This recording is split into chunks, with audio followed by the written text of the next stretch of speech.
Alright, guys, so I'm going to be doing another comic review, and this is another book that was sent to me by my good friend Chris, and this was part of the Kickstarter comics that he's been sending me. This one I got a few weeks, like almost a month back, I think, but I've just now gotten around to it. Probably because, I was just like, oh, hey, this is still here.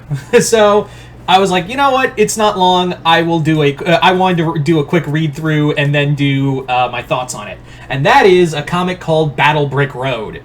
So Battle Brick Road, for those wondering, Battle Brick Road is basically a comic that is a post-apocalyptic cyber fantasy version of the Wizard of Oz. And yeah, you've probably seen this before. Obviously, Zenescope was big on doing like stuff with the House of Oz, and we've seen other stuff. In fact, I did a review of actually, I didn't do one of Cthulhu Invades Oz. I've been meaning to do that one, but I did do one with the sequel, Cthulhu Invades Wonderland. So, yeah. So this isn't the first time I've seen like a independent book do like a different, darker take on the Wizard of Oz. This is my first rodeo here. So yeah, let's get into what this comic is about. And what is this comic about exactly? Well, this comic is about Dorothy Gale, who in this universe is the survivor of in a post-apocalyptic world, and the East is like a closed-off area. It's unknown. It's even called Oz. And Toto is her robot who is that was programmed by her father to help guide her after his disappearance. After her and her team crash landed into the land of Oz, they encounter the sentient being called the East Sister, the Sister of the East, which is in here. It's supposed to be the Wicked Witch of the East, but here she's an evil AI, kind of Ultron type character. In fact, you see her right up here. And basically, the whole thing is they have. Of course, it's the story you've heard before. We got to find the wizard, as well as follow the Yellow Brick Road, which is only Toto can see here. Yeah. Now, full disclosure, we really don't get the whole. This is just volume 1, and it's really only 2 issues put together, which I understand. I never really come down hard on these Kickstarter comics because usually they can only do so much.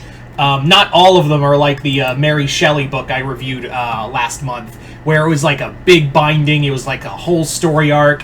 It was like a whole thing. Honestly, it was like a straight up whole ass thing, and yeah, that was kind of a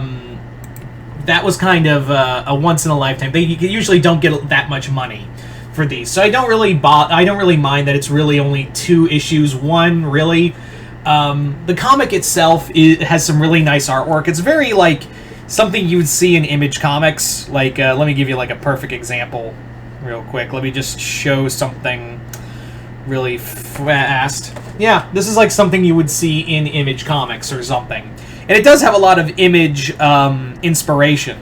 I also like that while it's a very familiar story, it still feels like a comic that still has some unfamiliarity to it, and actually takes like some liberties here. Like it actually usually when I review these types of stories of the Wizard of Oz, the big thing that kind of is that they really just kind of follow the movie and a lot of that. Here, it's a little different because here they actually look like they're taking stuff from the book. Because there's 2 characters that show up that were in the book to begin with. I have to bring it up. The Kalida, which were these 2 tiger bear-like animals that show up, and they're actually used as a cool monster attack in here, and also introduces the Scarecrow, who in here he's kind of he's like this Black Ops. He looks like this Black Ops Reaper soldier.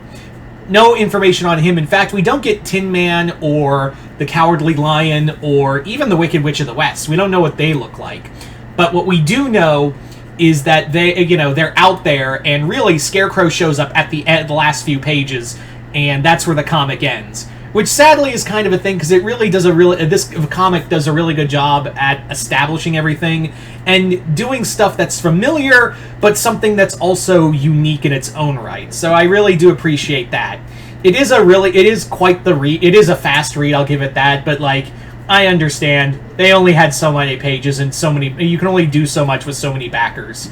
So would I like to read Volume 2? Yeah, I'm curious to see what they'll do, and I'm curious to see these other versions of Glinda. And I'm curious if they'll bring out other creatures from the other things we saw from the book. Very curious to see what they'll bring up next from the book or books, because there were more than one book for the Wizard in the Oz universe. So who knows where they could pull from next? Maybe we could see like a version of the Gnome King, or who knows? Really, like who really knows?